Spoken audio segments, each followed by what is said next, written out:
Oi, pessoal, como vão? Espero que bem, escrevendo bastante. Aqui é a Michelle Bran e estamos aqui hoje para atirar vasos na parede, gritar de ódio, querer bater em alguém. É, isso mesmo, a gente criou um dia especial no nosso calendário comemorativo só para honrar a memória daqueles personagens que morreram injustamente em livros, séries, filmes, animes e por aí vai. Ou aqueles que pelo menos podiam ter durado mais um pouquinho, né? E hoje vamos chorar em algumas lápides, eu, a Diana e a Gabriela. Avisamos desde já que se ainda não ficou claro, tem spoiler de tudo aqui, tem spoiler de muita coisa. Então ouçam por sua conta e risco, né? Só se vocês já viram as séries ou já leram os livros. Ou se você não se importa com spoiler também, inclusive me ensina, quero. Agora eu passo o microfone pra Diana e seus personagens polêmicos e a gente se ouve logo mais. Até! Olá pessoal, obrigado Michelle. Ah, Indo para a minha querida personagem, e lá vem mais um cancelamento, porque ninguém vai entender.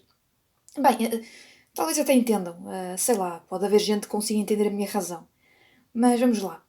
A personagem que eu decidi trazer foi a Amanda Young, da série de filmes de terror Só, aos Jogos Mortais no Brasil. E antes que vocês abandonem o vídeo com a estupidez da minha pessoa, deixem-me dar-vos a minha razão. Ou melhor, as minhas razões para ter escolhido esta personagem. A morte da Amanda foi triste. Eu acho a morte da Amanda muito triste.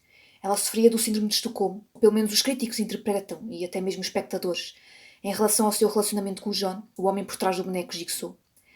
Era ela quem usava a máscara do porco e ajudava o John com os seus trabalhos, sendo lá aprendiz. E foi ela quem criou as armadilhas inescapáveis, ou seja, ela desenvolveu o seu próprio método de jogar os jogos mortais. Todas as vítimas morriam, mesmo quando elas tinham alcançado os objetivos dos seus jogos, como foi o caso da detetive Allison. Se vocês se lembrarem da cena, foi horrível. O impacto da personagem foi tão incrível que ela foi classificada como o número 42 na lista dos 50 melhores vilões na cultura popular moderna para a IGN. A Amanda fez com que um assassino, como o Jigsaw, parecesse um bom personagem. Mas bem, falando concretamente do filme, do momento da morte dela, o John estava a testá-la. Ela não quis mandar embora a médica Lynn e acabou morta, como vocês, quem é fã, se lembra. Ela, ela perdeu-se. Eu acho que ela se perdeu. Foi uma morte triste. John, momentos antes da morte da Amanda, confirmou que sabia que ela tinha manipulado os jogos e deliberadamente matado as vítimas. Mas a Amanda acusou o John de ser um assassino, assim como ela, e disse que não acreditava na filosofia de John de que as pessoas podiam mudar. Ironicamente, nem ela mesma podia mudar, já que a sua não mudança levou à morte dela. Não é? O John quis testá-la para ver se ela poderia salvar a vida de outro ser humano, mas ela fracassou. Foi uma morte muito triste. Eu achei uma morte muito triste. Por isso é que eu me lembrei dela. Bem, e agora sim, vocês podem cancelar mais uma vez. Eu acho que mereço, ou não, não sei. Comentem aí.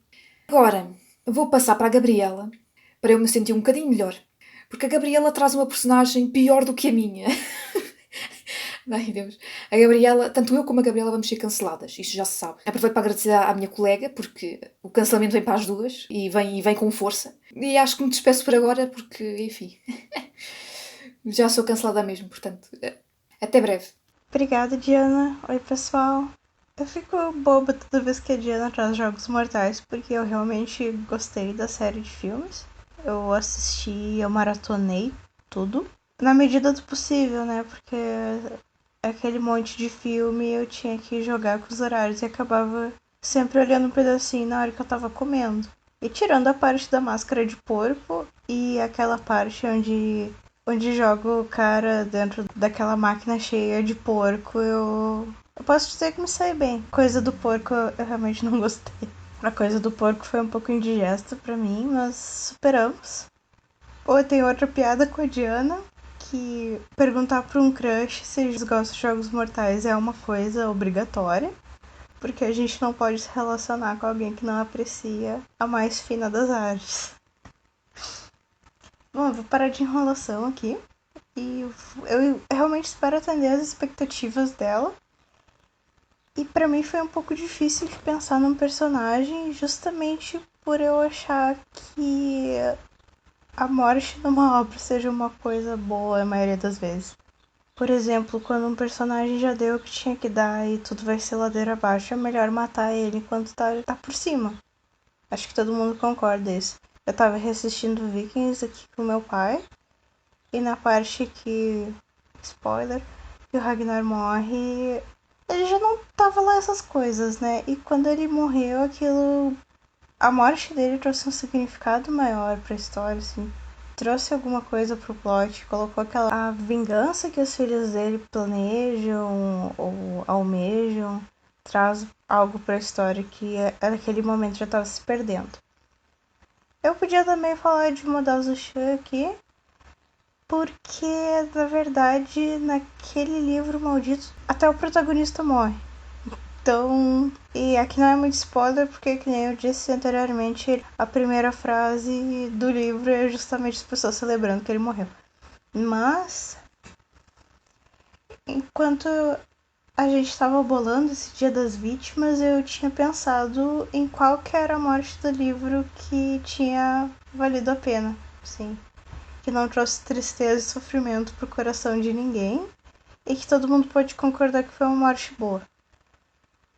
Mas, felizmente, esse não é o assunto daqui. Eu podia citar 99% dos personagens de Madozushi como personagens que não viveram o tempo suficiente. Mas eu acho que essas discussões são mais interessantes num espaço onde as pessoas discutam propriamente essa obra.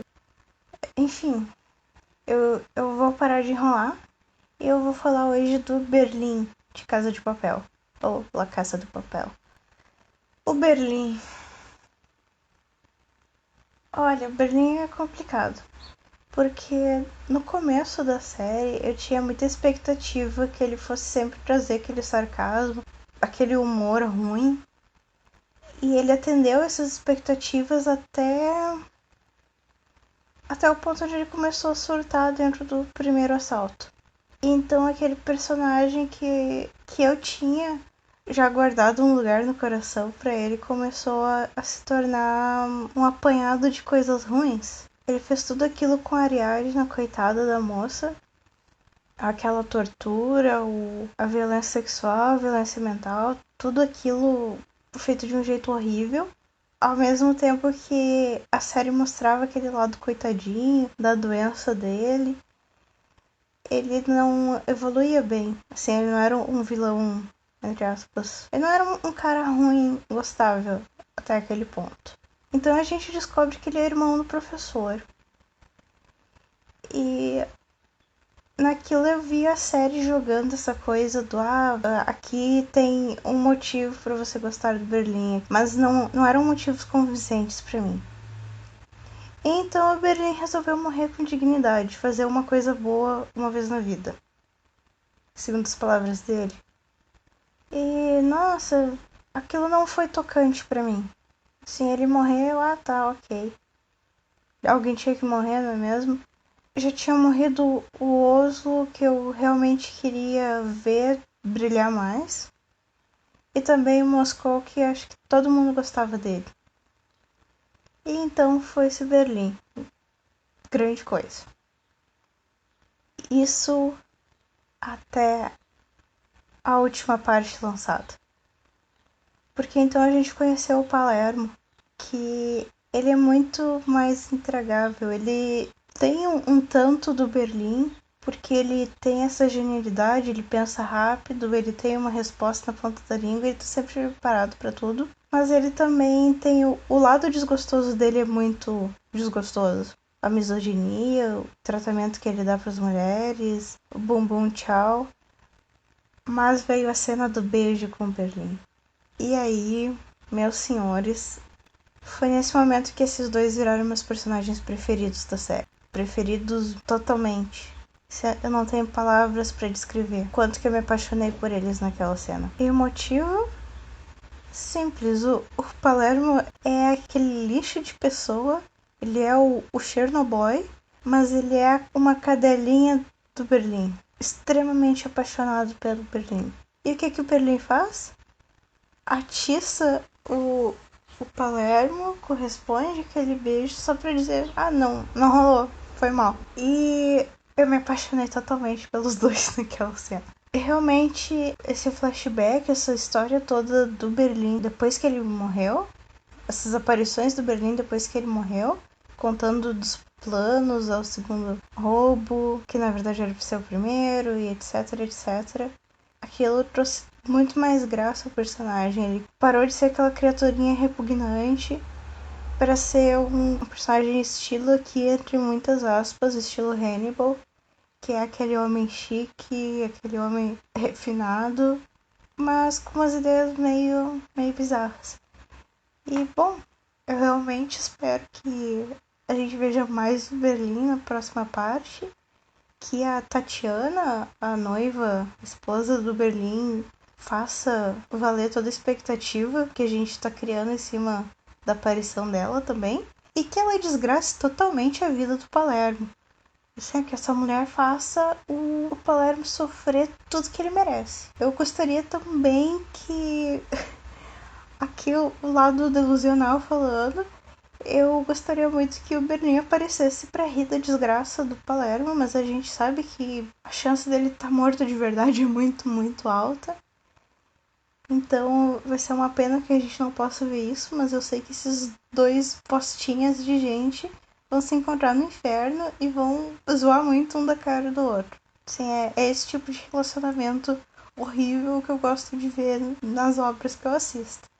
Então, eu vou passar de volta pra Michelle pra ela tentar salvar esse episódio aqui, pra gente não se afundar no cancelamento de uma vez. Um beijo pra vocês, até mais. Muito obrigada, Gabriela. E eu já começo desfazendo a fake news aqui, tá? Não rolou medo de cancelamento coisa nenhuma dessa vez. Porque eu já tinha falado que ia abordar um dos personagens da minha lista desde que surgiu a ideia do podcast, tá? O outro surgiu depois, mas o primeiro eu já sabia desde o começo.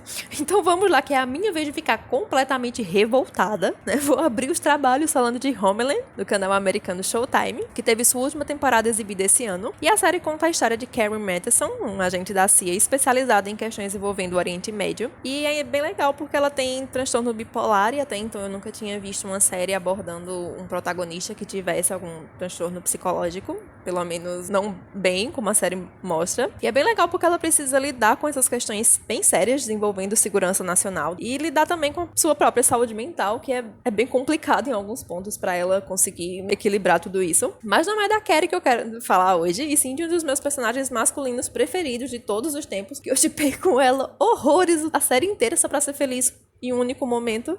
Hoje eu vou chorar as pitangas pelo Peter Quinn, que se torna colega de trabalho da Carrie já na primeira temporada. E a relação dos dois no começo ela é bem intensa, porque eles meio que não confiam um no outro nem um pouquinho. E com o tempo é que eles vão começando, né, um pouco a deixar essas barreiras caindo e vão se tornando amigos. E a certa altura fica até bem claro que ele gosta dela, mas ela meio que nem nota. Acho que só lá na quarta temporada mesmo que ela vai meio que perceber. E aí eles se dão um beijão maravilhoso e pronto, essa foi a última vez que eu fui feliz nessa série, porque depois disso, olha, foi só ladeira abaixo.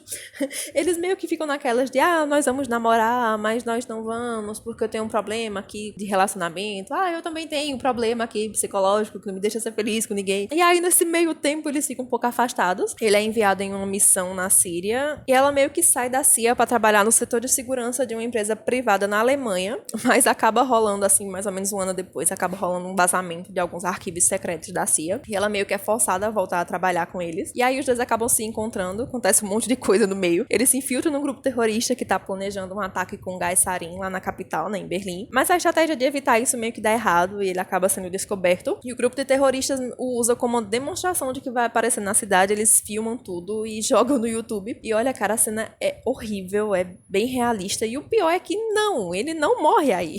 A série tinha que ser filha da mãe totalmente. Coloca esse coitado pra sofrer horrores. Porque por causa do gás ele fica com uma série de sequelas, tem uns danos cerebrais bem sérios e também acontece um monte de coisa no meio que eu sinceramente agora não lembro tão bem.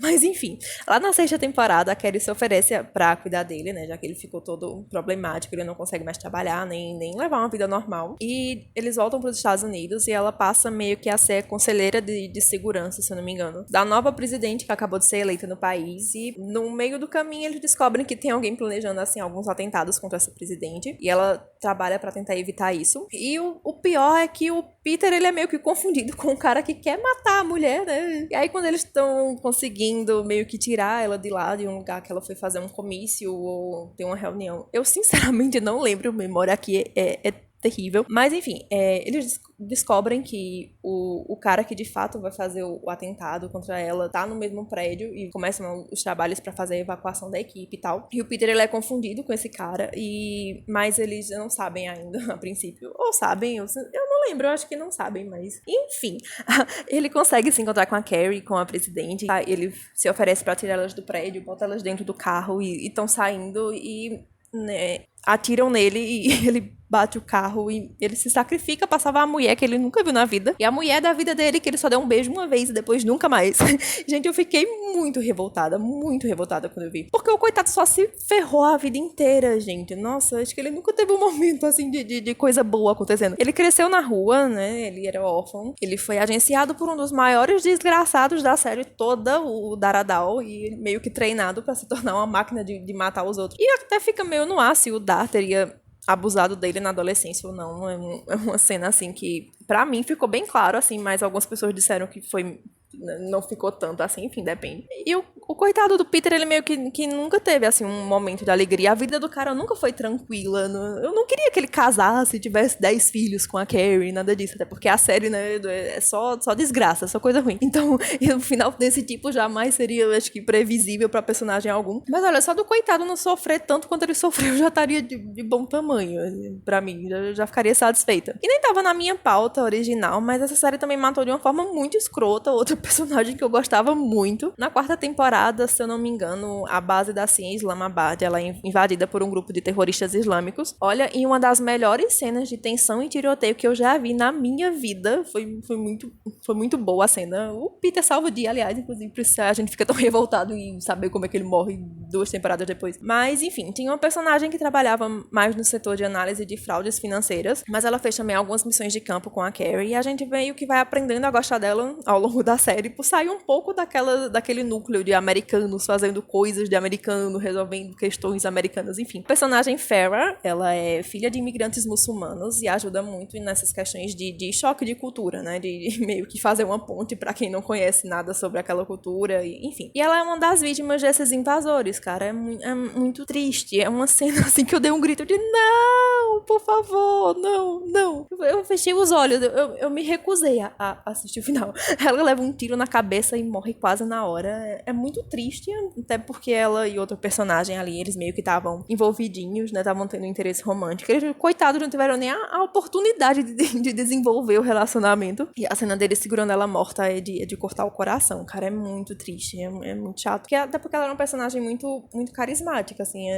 Muita gente, assim, que eu conheço que assistiu a série também sentiu a morte dela. Não era uma personagem que aparecia sempre, não. Mas ela acabou conquistando muita gente. Eu fico muito feliz de saber que eu não sofri sozinha por ela, né? Mas enfim, né? Vamos para a próxima lápide pra chorar. E agora nós vamos sair dos tempos atuais e vamos lá pra Roma Antiga, em uma das histórias do período mais conhecidas, né? Trata-se da série Spartacus, da Starz, que é a história do Trácio transformado em escravo e gladiador que se rebelou contra seus mestres, né? Que quem nunca? Acho que todo mundo já conhece. Tem uma série de versões também, mas eu sinceramente não sei até que ponto eles saíram alterando coisas, né? Como vocês sabem, memória não é meu forte. Então eu lembro as coisas por alto, mas eu perco os detalhes todos. Mas enfim, o Spartacus, ele recebe esse nome quando ele vira escravo. E até certo ponto da história a gente ainda não sabe o nome dele. Eu pelo menos não sei ainda, porque eu acabei de ver a primeira temporada. É mostrado no começo da série um pouco da vida dele antes dessa parte terrível da vida dele, coitado. E ele tinha uma esposa, né, a Sura, que é separada dele quando ele é capturado. O enredo da primeira temporada quase todo é praticamente ele tentando descobrir pra onde ela foi, né, e como é que ele pode fazer pra trazer ela de volta. E esse é o principal motivo até pra ele meio que fazer uma aliança com seu senhor, o Batiatus. Por causa disso, ele concorda em virar um gladiador, né, em ser bem sucedido nas lutas e tal. E ele até consegue, de fato, a certa altura, descobrir o destino dela, né, e comprar a vinda dela pra Capua,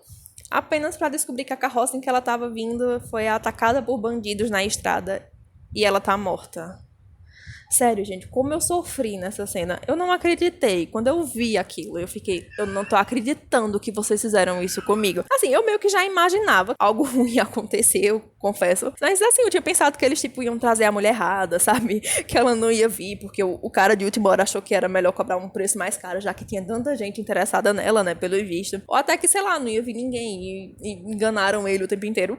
Qualquer coisa menos isso, cara. É muito triste também. Ela ainda tava viva quando eles se encontram, sabe? Ela morre nos braços dele, gente. É horrível a cena. Nossa, eu não acreditei quando eu vi. E só piora quando a gente descobre alguns episódios mais tarde que foi tudo um plano do Patriato, sabe? Cacete, como eu xinguei esse cara em todas as línguas que eu conheço, palavrão, eu saí xingando. Essa descoberta, pelo menos, é um catalisador pro Spartacus organizar a revolta dos escravos, né? Em uma cena linda e altamente sangrenta, ele destrói esses filhos da mãe todos, quer dizer, quase todos, né? Ainda escapam uns 2 aí, pra quem assistiu a série sabe do que eu tô falando. Mas pelo menos a gente tem aquela sensação de que a justiça foi feita, mesmo que de uma forma meio torta, né? Enfim, a série é maravilhosa, eu recomendo muito que vocês vejam, mesmo com esse spoiler imenso, porque vale muito a pena. Já Homeland vocês viram só até a 4ª temporada mesmo, né? Pra sofrer bem menos do que eu, que não terminei nem a 6ª. Por hoje é só, gente. Espero que vocês tenham gostado. Agora vocês já estão carecas de saber o que é pra fazer, né? Se inscreve aí no canal, dá like, segue a gente nas outras redes, dá uma chegadinha lá no nosso Ko-fi também pra ajudar a gente no financiamento do projeto e fica por aí pra gente se ouvir de novo. Beijos, até a próxima e tchau!